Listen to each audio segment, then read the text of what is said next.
9월 12일 금요일 밤 하늘이 무너진다. 괴물 비구름 한반도 직격. 이번 주 금요일 한반도의 하늘은 평범해지지 않습니다. 지금 중국 내륙에서 세력을 기운 강력한 저기압대가 남쪽 바다의 뜨거운 수증기와 정면으로 충돌하고 있습니다. 이 두 힘의 충돌은 마치 불길 속에서 기름이 튀듯 순식간에 거대한 비구름을 만들어내고 있습니다. 그 결과 중부지방을 중심으로 최대 200mm 이상의 폭우가 한꺼번에 쏟아질 수 있는 괴물급 강수대가 한반도를 향해 밀려오고 있습니다. 9월 11일 목요일, 폭풍전의 고요. 목요일까지만 해도 전국은 비교적 맑은 하늘이 이어집니다. 그러나 동풍이 태백산맥과 소백산맥을 넘으면서 퇴적 회절 현상을 일으켜 서쪽 지방은 오히려 더 건조하고 덥게 변합니다. 서쪽 지역, 서울, 대전, 전주 28도에서 30도까지 치솟음. 동해안 지역, 강릉, 포항 26도 안팎, 상대적으로 선선. 겉보기에는 늦얼음 같은 가리지만 사실은 폭풍우를 품은 저기압대가 서서히 다가오고 있습니다. 이 평온은 오래가지 않습니다. 9월 12일 금요일, 본격적인 파고. 금요일 낮, 중국에서 발달한 저기압대가 한반도 서쪽으로 접근합니다. 낮 동안에는 24도에서 28도의 비교적 선선한 기온이 이어지지만 저녁 무렵 상황이 급변합니다. 남쪽에서 공급되는 고온 다습한 수증기가 비구름대와 결합하면서 중부지방을 직격합니다. 이때부터는 단순한 비가 아닙니다. 시간당 50에서 70mm 폭우, 누적 강수량 200mm 이상, 도시 침수, 하천 범람, 산사태 위험 동시 확대. 폭우의 3박자, 왜 위험한가? 이번 비가 단순한 가을비가 아닌 이유는 세 가지입니다. 저기압의 힘, 중국 내륙에서 강하게 발달해 이동 중인 저기압대, 남쪽 수증기 공급, 뜨거운 바다에서 끊임없이 유입되는 고온다습한 수증기, 지형적 영향, 산맥을 타고 형성되는 집중성 대류구름. 기상학적 분석에서도 850헥토파스칼 하층 기류에서 남쪽에서 한반도로 향하는 강력한 수증기 흐름이 뚜렷하게 잡히고 있습니다. 이 조합은 단발성 소나기가 아니라 지속적이고 파괴적인 폭우로 이어질 수 있는 전형적 패턴입니다. 최대 고비, 중부지방. 이번 폭우의 최대 고비는 금요일 저녁부터 토요일 새벽입니다. 특히 서울, 인천, 경기, 충청권은 폭우의 직격탄을 맞을 가능성이 큽니다. 도시 침수, 하천 범람, 산사태 위험 동시 확대. 이 모든 것이 동시에 우려되며 야간 집중호우 때문에 피해 규모가 더 커질 수 있습니다. 예측 모델의 충돌, 수도권 버스 영호남. 이번 강수 전망은 기상 모델에 따라 다소 갈립니다. 유럽 독일 아이콘 모델은 수도권 경기 강원의 폭우를 집중.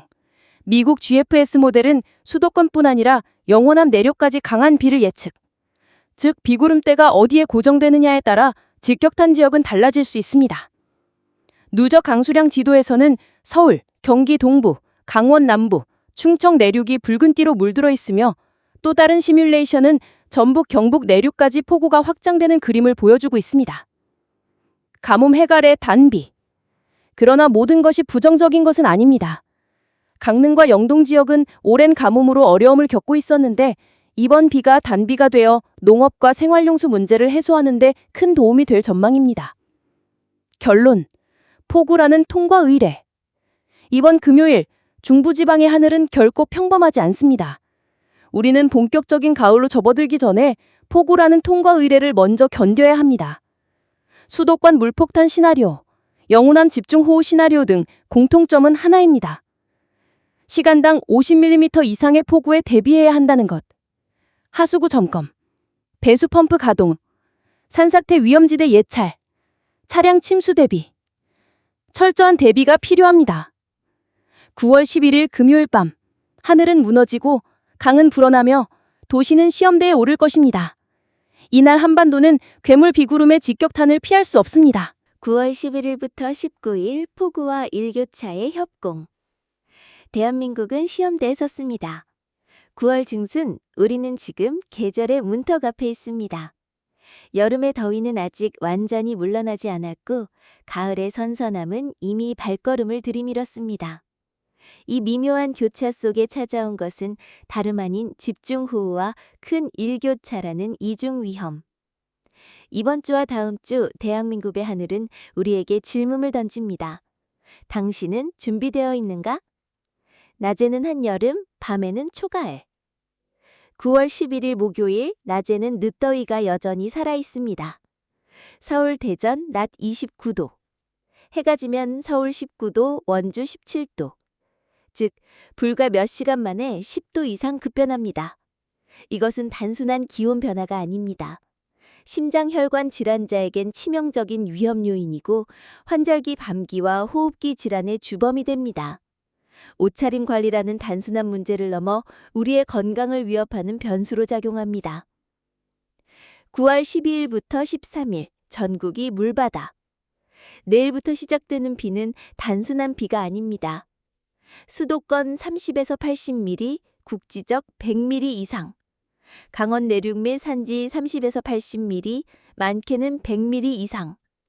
충청권 20에서 80mm, 전라권 30에서 80mm, 경상권 30에서 80mm, 영남 내륙 20에서 60mm. 특히 수도권은 짧은 시간에 시간당 50에서 70mm의 물폭탄을 맞을 수 있습니다. 지하차도, 반지하 주택, 저지대 하천변 주민들은 결코 안심할 수 없는 수준입니다. 지난 몇 년간 반복된 도심 침수 악몽이 재현될 가능성도 배제할 수 없습니다. 9월 14일부터 19일, 비 그친 뒤 초가을 냉기. 비가 멎는다고 해서 끝이 아닙니다. 이제부터는 본격적인 기온 하강이 기다리고 있습니다. 14일, 서울 낮 22도, 밤 17도, 초가을 시작. 15일 낮 20도 초반, 밤 15도까지 하락하여 환절기 주의 본격화. 16일 서울 낮 23도, 강원 몇 군데는 14도까지 추락합니다. 17일 새벽부터 전국에 비, 서울 23도, 대구 26도. 18일 경기 북부 집중호우 가능성, 낮 25도. 19일 전국적으로 안정된 가을 날씨가 정착됩니다. 짧고 굵은 폭우가 지나간 자리에 조용하지만 매서운 초가을 냉기가 자리 잡습니다. 폭우의 양면성, 위기인가 단비인가. 이번 비를 우리는 두 얼굴로 바라봐야 합니다. 위험의 얼굴, 침수, 교통마비, 농작물 피해, 건강 리스크. 기회의 얼굴, 가뭄 해소, 메마른 대지를 적시는 단비. 즉, 이번 폭우는 단순한 재해가 아니라 자연의 시험지 같은 존재입니다. 우리가 대비하면 단비가 되고 대비하지 못하면 재앙이 됩니다. 종합 전망. 우산과 외투를 동시에. 정리하자면 이번 주와 다음 주 초까지 우리에게 필요한 것은 단순한 날씨 정보가 아닙니다. 그것은 곧 생존 전략입니다. 도시지역, 침수 위험 지하 공간 출입 자제, 농촌지역, 배수로 정비, 비닐하우스 보강 필수, 개인 건강, 큰 일교차 대비 옷차림, 환절기 호흡기 관리. 자연은 늘 신호를 보냅니다. 이번 9월의 하늘은 이렇게 말합니다. 짧은 폭우와 큰 일교차, 이것이 초가을의 본색이다. 그리고 메시지는 결국 하나로 모입니다. 누구도 안심할 수 없다.